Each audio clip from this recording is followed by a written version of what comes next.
This past weekend, Charles Brown, Deputy Mayor for Public Safety, was notified by senior command within the Akron Police Department that evidence of serious misconduct on the part of James Nice had been brought to light as part of that criminal investigation involving his nephew, Joe Nice. Deputy Mayor Brown promptly informed me of this, and I was fully briefed on the evidence Saturday evening.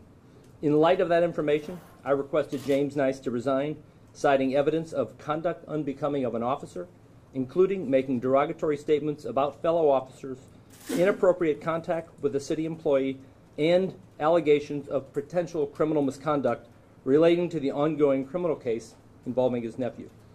And out of respect for the employee, I will not be commenting on that further. Jim Nice tendered his resignation to me at 4:16 yesterday, and I immediately accepted that resignation. Any and all information regarding potential criminal misconduct will be turned over to the county prosecutor, who will determine what, if any, actions need to be taken. All of us who serve the public must be held and hold ourselves to the higher standards of ethics and integrity. And it's clear to me that in this instance, Jim Nice's conduct violated that standard, and he lost his ability to lead this department. There is not one person who works for this department or this city who I will let impugn the integrity and confidence of any city organization, and I will fiercely uphold that standard as long as I'm mayor of this city.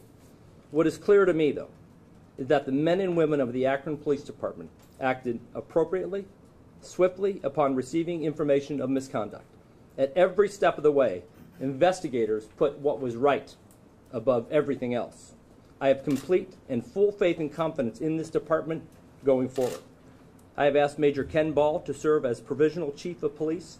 Chief Ball became a member of the Akron Police Department in 1991, was promoted to sergeant in 1997, lieutenant in 2000, captain in 2006, and major in the March of 2015. He graduated from the Police Executive Leadership College in 2001 and from the FBI National Academy in Quantico, Virginia in 2013.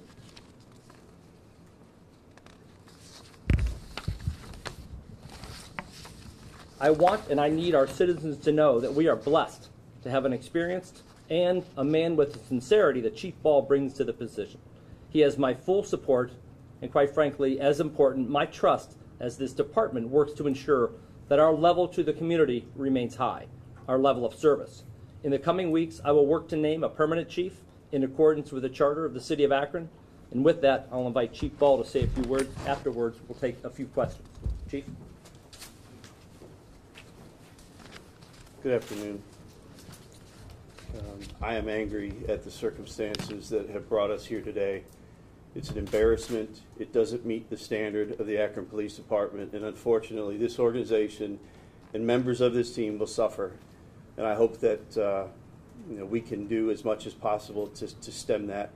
But that circumstance are the result of one person's actions, not others within this department. I applaud the Akron Police Department members and Mayor Horrigan. Swift action was taken and appropriate action was taken in this troubling matter. For me personally, to have the mayor's confidence to effectively lead this department with integrity, that is humbling to me. It's an honor to be chief of this outstanding organization. I really wish that this moment would have come under dramatically different circumstances. The Akron Police Department prides itself on its values in serving our residents ethically and impartially. As the mayor stated, there is no evidence that any of these issues are systemic within this organization. If there were any information that pointed in that direction, it would be dealt with appropriately, swiftly, and thoroughly. I'm proud to step into the top leadership position. I have full confidence in our team. This group will not accept performance that would not meet the standards and expectation of law enforcement in 2017. At this time, I'll turn the microphone over to James Hardy. Okay, so by way of taking questions, if you can raise your hand so we can keep some order, and I will call, and then we'll take them as they come. So, yes, in the back, right. Does this have any connection to the forgery case against Joseph Nice? I'm not sure of the particular charges. but it bore out of that the relation to, and that was with issue to the criminal misconduct or possible, and any and all of those will be forwarded to the Summit County Prosecutor's Office so they can take a look at and decide what, if any, charges are going to be brought.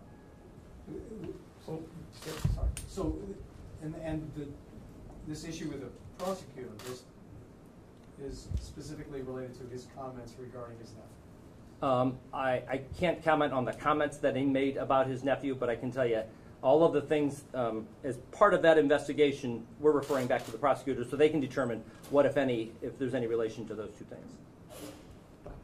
What specifically did he do with his nephew's case? Was he trying to influence what happened with his case? Well, what I'm not going to do is comment on an investigation that's ongoing, and it would be inappropriate at this time to be able to do that. But like I said, we will turn that over, and then we'll make a determination whether to go forward. When you talk about some inappropriate behavior, how far back does this go? Is this something that just happened, or are we talking years of? I can't put a timeline on it specifically. I can tell you that I was made aware of it on Saturday evening, and Sunday afternoon I requested his resignation, and I received that at 4:16. From your knowledge, but what you were told, how long? I don't have a timeline as to how far that may have went back. May or may not have went back. Not yet. I mean, that's also part of what's going to be looked at. What evidence of any derogatory words were used do you guys have? I can tell you, I was given compelling evidence of conduct unbecoming of an officer, and making derogatory remarks about fellow officers and personnel crosses a line, that's easily seen by the public, and I won't stand for it. And it was a pattern of a few things that had me request his resignation. We heard there was an audio. Hold on. So, Chief, you've worked with James Nice now within this building, I would think rather intimately at times. Have you ever been aware of any issues related to his character, anything like this? Has there been any reason to suspect this was imminent, or that something like this was? No, it is. That's one of the things that is so troubling, because people will make that assertion or assumption, and the chief did not act like that in any way in front of the staff. There was no way for us to anticipate any of these things that would have occurred. Late Friday evening, some of the accusations were brought to our attention, and those were immediately taken to our supervisors to be dealt with. So no, it wouldn't have been tolerated. It's not a part of the culture of the Akron Police Department. It's an embarrassment to our profession, and there was not any evidence of that publicly or even within closed doors or with his close circle of leaders. The chief had put together an exceptionally strong team of leaders within this organization, and it's one of the reasons that we are so well suited to take over in this particular situation and lead with integrity and repair damage that he's been done, and to continue to provide outstanding service to this community and do it in a way that we are all proud of and that you can be proud of. But there was not any evidence of that prior to this occasion. We've heard there is possibly an audio tape of some of these disparaging remarks. Can you comment on the existence of such a tape? I to tell you the truth, I don't know of an audio tape. And I just don't want to comment on an investigation until we give it over to the prosecutor's office, and then they can make a determination from there. So is there a threat to take this public if you hadn't dealt with it? I would hearken back to your question. If I haven't dealt with it, I found out about it Saturday evening, and Sunday afternoon he resigned. So not much of a quicker timetable than that. So it's less than probably 24 hours. But the question, Mayor, I'm sorry, was, were you put in a position? No. Where, And how was this brought to your attention? I know the press release says that officers acted appropriately. Was this fellow officers that brought it to the attention of other officers to look into? The assertions were made casually to a member of this police department. And considering the gravity of that and how significant it was and how contradictory it was to our value system, that individual brought it to my attention. And that started the succession of events that led to notifications of our supervisors, the communications that we had with the mayor's office and with other city human resources and legal, and so it was through the birth of that casual conversation, but we acted on it immediately after that happened. And can we get a time frame for the casual conversation? That would have occurred Thursday or Friday evening. One final question. Can you talk about the inappropriate contact with the city employee? Is another police officer, and was there's any allegation that he was doing anything inappropriate as far as advancing her career or paying for things that were inappropriate? I think I mentioned in the statement that I wasn't going to make any further comment about that particular issue at this time, and not necessarily talk about names.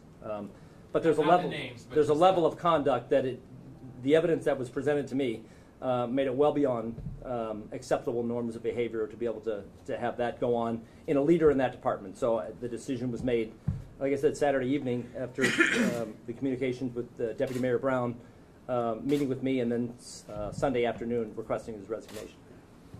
Thank you.